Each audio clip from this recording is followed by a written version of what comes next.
So it's been, what, several years now since the peak of the COVID crisis. Yeah, quite a while in some ways. And you hear it a lot, right? Yeah. People saying things are pretty much back to normal. That's the common phrase. But maybe, like me, you sometimes get this feeling, does it actually feel normal? Is it really the same? That exact feeling, that kind of disconnect. That's what we're digging into today, based on the source material you found. Right. We're looking at a viewpoint from a YouTube transcript that argues pretty forcefully that, no, society is not back to normal. And it takes it a step further. It suggests that being told things are normal or feeling pressured to believe it is, well, the source calls it a form of gaslighting. It's a strong term. So our goal in this deep dive is really to unpack that argument. Exactly. We'll go through the source point by point, explore the insights it offers about these lasting impacts of the whole COVID era. On us as individuals and on society as a whole, just exploring what this viewpoint considers the key takeaways. Let's get into it. Okay, so the first big idea the source puts forward is about awareness, a permanent shift in awareness. Yeah, the argument is that there isn't really an after COVID in the sense of going back, because the experience itself, it created this permanent awareness of negative things. Things people maybe never even imagined could happen before. Precisely. The source uses an analogy I thought was interesting. It's like becoming aware of sharks in the water after you've seen or experienced an attack. Okay, I can see that. Even when there's no shark right there, the awareness is still there. It changes how you feel about swimming, right? It's never quite the same. You can't unknow that potential danger. Right. And this source suggests that this new constant awareness of vulnerability, of how quickly things can change, it's left society with something like a collective case of PTSD. A collective trauma response. That's the idea presented. And the source argues this makes just living in the world a different experience now. And from its perspective, a worse one. It's not just individual trauma then, but a shared shift in our sense of safety. Exactly, a change in the baseline. Okay, so moving on from that. Yeah. The source then gets into some more, shall we say, controversial territory. It does. It presents this view that underneath the health crisis, something else was going on. What does it call it? A massive power grab. That's the term used, yeah. The source alleges that the COVID crisis itself was used as a tool. A tool for what? Politicized through fear is the claim by certain individuals and corporations. The source frames it as part of a larger strategic power game. A dangerous game, it sounds like, according to this view. Yes, involving citizens, using different tactics, and crucially, this viewpoint suggests that the whole push to say things are back to normal is actually part of this ongoing game. So the claim is the struggle isn't over. According to the source, yes. It argues this power struggle is actually intensifying, leading to high political uncertainty, even if COVID isn't the main lever anymore. Okay, and just to reiterate for everyone listening, this is the specific perspective from the source material we're examining. We're reporting on its claims. Absolutely.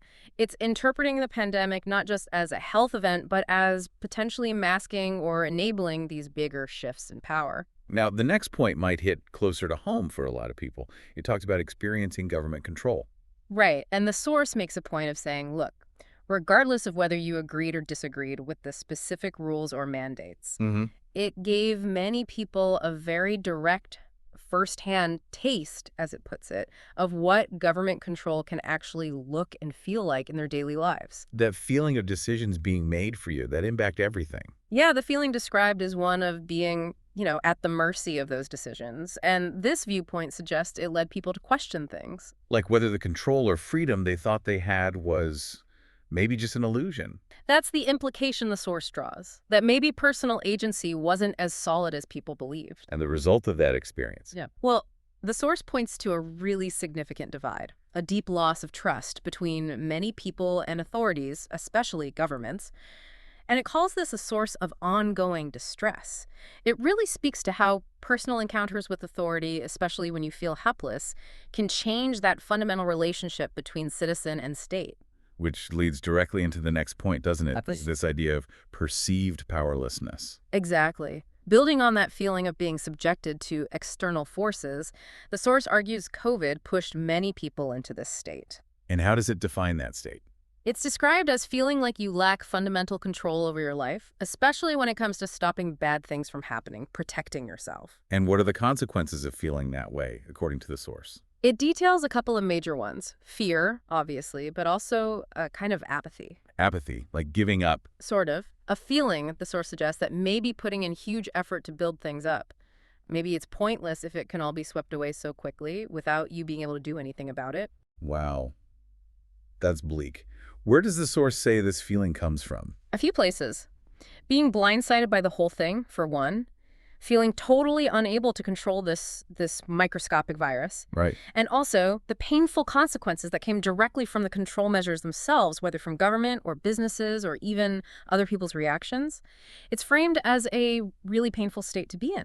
And that powerlessness seems tied into the next major theme, this widespread loss of trust. Absolutely. Yeah. And the source is very clear. This wasn't just about losing trust in the government. It went much deeper. Okay, where else does it say trust was broken? The list is extensive. Yeah. The media, doctors, businesses, schools, Wow. even friends, family, neighbors. Yeah. It goes on to include trust in your own body, and for some, trust in the universe and order, what people call God. That covers basically everything. Pretty much every sphere of reliance. Yeah. The source really emphasizes this, calling it a deep state of distrust in humanity today. A crisis of feeling like you just couldn't rely on anything or anyone. And the source's view is that this trust hasn't really recovered. No. It states quite plainly that trust never came back to where it was before. That suggests a fundamental fragmentation, doesn't it? Not just institutions, but social fabric, even our sense of reality. But pervasive instability, that's the picture the source paints. So if people feel powerless and can't trust anyone, Yeah. what happens then? The source talks about protector personalities. What's that about? Right. So the idea is we all have parts of ourselves focused on safety, on protecting our own interests, protector personalities. Makes sense. The source argues that the extreme threat and uncertainty of COVID basically caused humanity collectively to slip into more extreme versions of these protector personalities. Like our internal defense systems went into overdrive. Exactly. When you feel profoundly unsafe, those parts take over. And what's the effect of everyone doing that at once? Well, the source describes a kind of negative feedback loop, a spiral. My heightened protector response, driven by fear and distrust, triggers yours. Which triggers someone else's. Exactly. Leading to what the source calls a deeply inflamed world, everyone trying to protect themselves from perceived threats, including each other. That sounds exhausting. And lonely. The source concludes that this shift has made the world feel like a much harsher, colder, more painful, and more narcissistic place to be. That's its assessment. Alongside that, the source points to another major lasting impact. Deep uncertainty. Yeah, it argues COVID pushed people deep into uncertainty.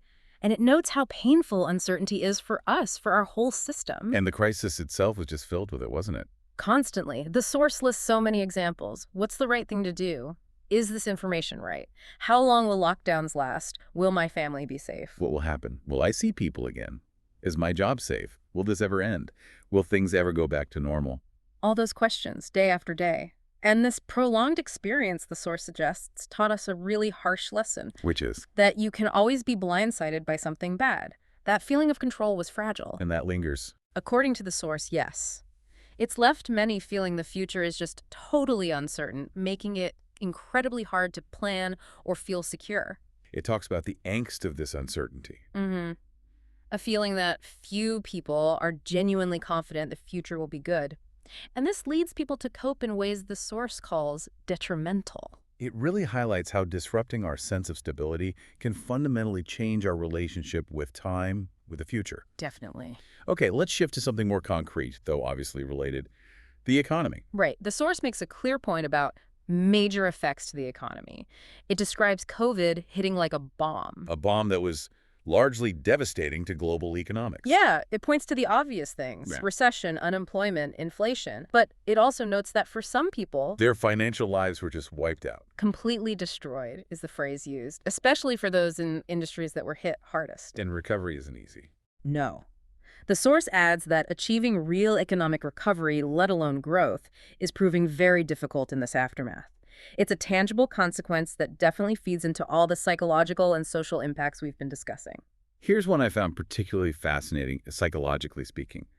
The source argues COVID really warped people's sense of time. Yeah, that feeling, maybe you had it too, that the whole period is kind of one big blur. Definitely. like chunks of time just vanished or compressed. The source suggests this happened because all the usual markers we use to orient ourselves in time, or routines, work schedules, seasons sometimes, holidays, social events, they were all disrupted or gone. Everything was just different, day in, day out. And there was that constant feeling of surrealness, right? Things Yeah. changing so fast, so drastically. The source claims that feeling is not totally gone. I could believe that. And the consequence of this time warp, this disorientation, the source says it led to trouble with memory relating to that period, something people are still grappling with.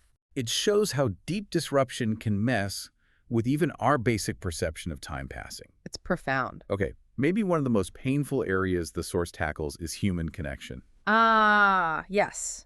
And it makes a very stark claim here. It says COVID, quote, did not bring people closer. It ruptured human connection and relationships. That cuts against some of the early narratives, maybe. It does. And the source emphasizes why this rupture is so significant, because we are fundamentally a relationally dependent species. We need connection. So how did COVID wreak havoc on that, according to this view? It lists several ways. Intense conflicts between people over different views or actions, actual loss of relationships, the forced separation through quarantines and distancing. And just the fear, right, fearing being near other people. Exactly, fear of proximity.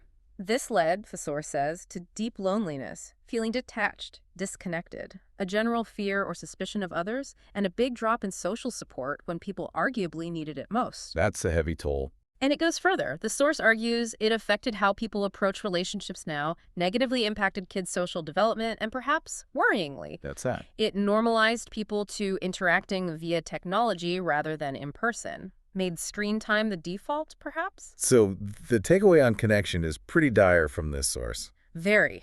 It calls COVID socially traumatizing and concludes it made relationships worse and people worse at relationships.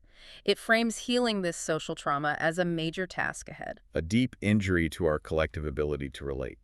That's the perspective. Okay, so bringing all these threads together, powerlessness, distrust, uncertainty, economic strain, warp time, broken connections.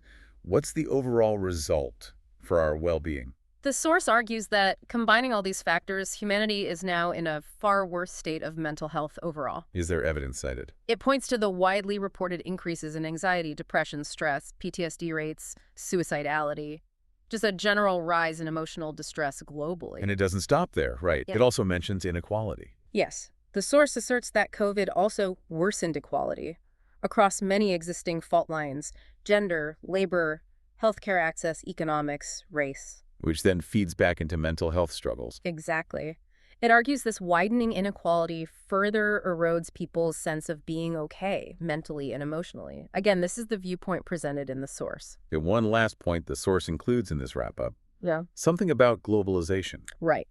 It observes what it sees as a big pushback on globalization, a swing towards nationalism. How does it describe that manifesting? As countries and citizens kind of erecting barriers and separations, which, from the source's perspective, negatively impacts international cooperation, trade, travel, the flow of ideas, immigration, all of it, just relaying the source's take on that global trend. Okay, so let's try to sum up this deep dive based on the source material you brought. The core message seems to be That the COVID experience wasn't just a blip, it fundamentally changed things. Society, individual well-being, across psychology, social structures, the economy, politics, our relationships. and the changes are deep and lasting, according to this view. So much so that claiming we're just back to normal feels. Well, the source argues it's a major disconnect from reality for a lot of people. Which brings us back to that term it used at the start, gaslighting. That's the label for that disconnect, that pressure to ignore your own reality. Precisely. That's the core of the source's argument about why normal isn't really back. So if we take this source's perspective seriously, even just as a thought experiment, if the world has changed this much, Then maybe the question for you listening isn't about how we get back to the old normal. but maybe, what does it mean to navigate this new landscape, acknowledging these impacts? Yeah. How might you, personally, and maybe how might we collectively try to move forward from here, knowing things might be fundamentally different? Definitely gives you something to think about.